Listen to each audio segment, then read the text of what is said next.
For men, testosterone levels are just tanking. So it's like, first is the question of why. And obviously I have a lot of ideas: sedentary behavior, poor nutrition, introduced into our environment. So, we're consuming about a credit card's worth of microplastics and nanoplastics. Every month they found microplastics in every organ, from men's genitalia to the placenta to the liver. And there's a direct relationship between your gut and your brain. We are dealing with unprecedented levels of mental health issues. So if you feed your body junk, you can expect to perform like junk, feel like junk.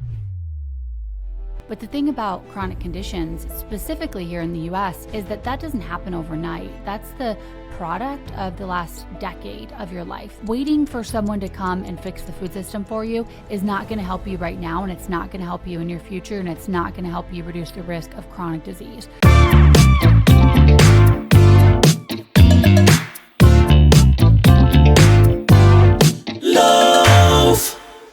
Yeah, I was looking at your protocol, and there's some really interesting stuff there. I think one thing which was really interesting and which kind of sets you apart from other people doing this kind of thing in biohacking, for example, is your emphasis on women and the way in which the industry hasn't been serving women in the way it should be.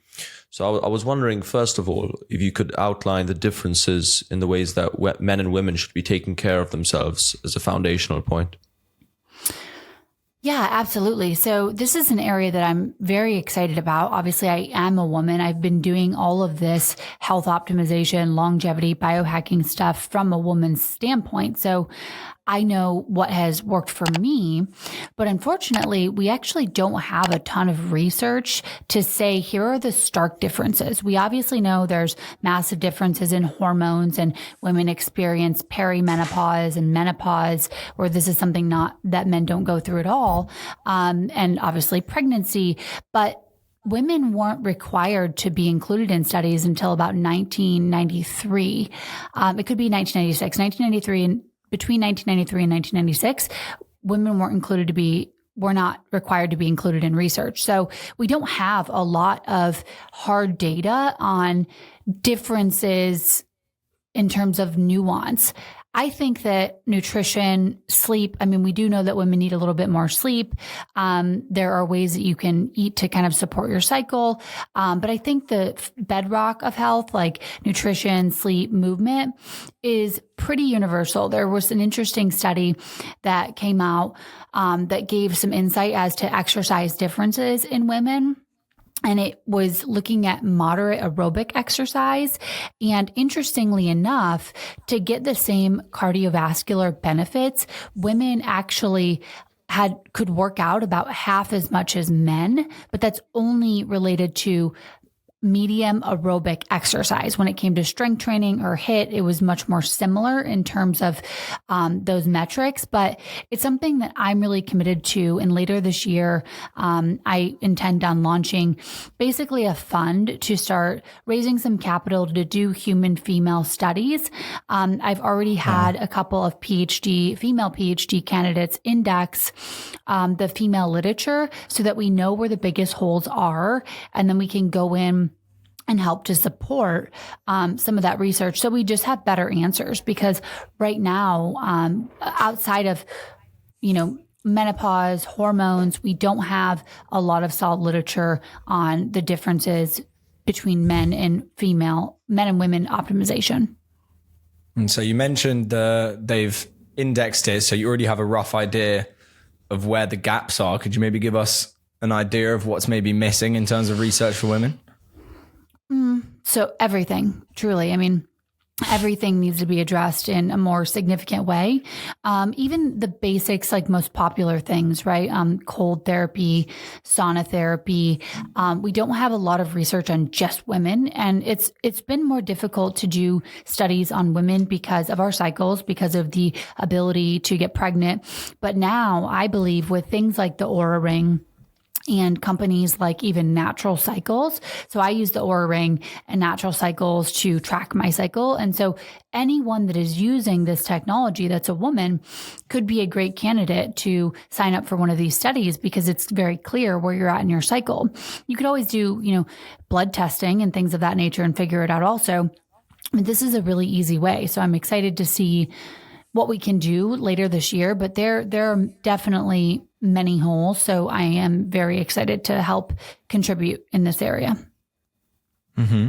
And you've mentioned before, although tentatively, I know you've stated that maybe the research isn't fully there, but the idea that it might be helpful for women to take HRT, which I think will probably be taken without explanation as quite a controversial opinion. Same way just taking hormones in general is considered to be quite a big thing. So could you maybe give us an overview of why you think that might be helpful, at what stage in life and what purpose it might serve for women? Yeah, absolutely. I'm not a hormone expert or a hormone doctor, but I've interviewed quite a few of them. And we also do HRT at my clinic. So essentially, there was a few really bad studies that were published that were like headlines everywhere saying that HRT increased the risk of breast cancer and other cancers. And there's more recently been, and I can send you the links to include in the show notes, but there has been massive review studies showing that's actually the opposite. So if you think about the process of what is perimenopause and menopause in general, it's a complete decline in perimenopause and a complete fall off essentially in menopause of really beneficial hormones. So hormones serve more of a purpose than just necessarily like libido, which is a very popular one, but they help protect our brain and our heart and they can improve cardiovascular health and basically maintain the status of being a younger individual, which is the goal, right? If we want to extend health span and lifespan, we want to be able to maintain the levels of basically good biomarkers and also reduce the levels of negative biomarkers. For example, there's a term inflammaging. So as you age, your inflammation levels rise. Well, you want to keep those suppressed while keeping more positive and beneficial hormones like even testosterone for women. That serves so many purposes. Yes, it can help with libido, but it can help with energy and it can help protect your bones. So I will definitely be looking into and doing a hormone replacement therapy. I'll only be doing bioidentical hormones. So those are the most natural, compatible version of hormones for your body. And we've made massive strides too in hormone therapy and what we're using and what we know about it. So I have a few podcasts, with like Dr. Amy Killen. She's an expert in all these things. She can do, an amazing job at really breaking this down. But everyone that I really respect in the industry, and female physicians, clinicians, researchers alike, everyone seems to be on the same page that hormone therapy for women is amazing. And for men, testosterone levels are just tanking. I mean, testosterone levels in young men, early mid 20s they have declined precipitously. So it's like, first is the question of why. And obviously I have a lot of ideas: sedentary behavior, poor nutrition, the toxins that they have introduced into our environment. So, we're consuming about a credit card's worth of microplastics and nanoplastics every month, which is of course not good for our health. They found microplastics in every organ, from men's genitalia to the placenta to the liver. So all of these things, I think, are significantly contributing to, hormone health and general health of the population. But the same thing, goes for men. I think testosterone is popular for libido, but it improves focus and improves bone health. And again, it helps to keep muscle mass, maintain muscle mass, which we know as we age, we absolutely need more muscle mass for longevity. So we don't become frail. We need great bone health. So hormones can help do all of that. But I will say, if you are going to consider hormone therapy, I would really go to someone who specializes in it, is a medical doctor, and can manage your program or your protocol, because it's very bio-individual. It's all about where you're starting, where you want to be. A lot of times, there's questionnaires around how symptomatic you feel. So you want to work with someone that is really, well-educated and well-versed in hormone therapy.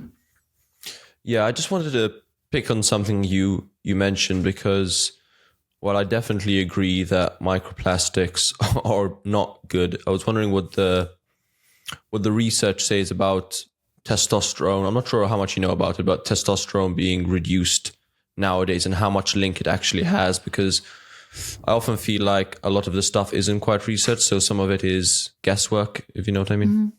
Yeah, no, I mean, it is in many cases guesswork. I'm not aware of any studies that link the basically uncover the exact reason for the reduction in testosterone. But these are just, in the kind of functional medicine circles, integrative medicine circles that I'm in. This is, the best idea is just really a combination of all the things that I mentioned, but it'll be interesting, but again, there's not really a financial incentive over here to look into why is testosterone tanking. Yeah. what do you think the main risks might be if, for example, I went and I took extra testosterone? What would you say the biggest risk might be? Well, again, I'm not the world's expert on this, but, No, first, you certainly need to make sure you're on an appropriate dose, because you don't want to be on a super physiological dose. Like, it shouldn't be extremely above, what would be recommended. And there's usually a range, and it's based on your age and a few other factors. But any sort of injections or prescriptions always come with risks. So I think it's, again, really important just to work with a proper medical professional.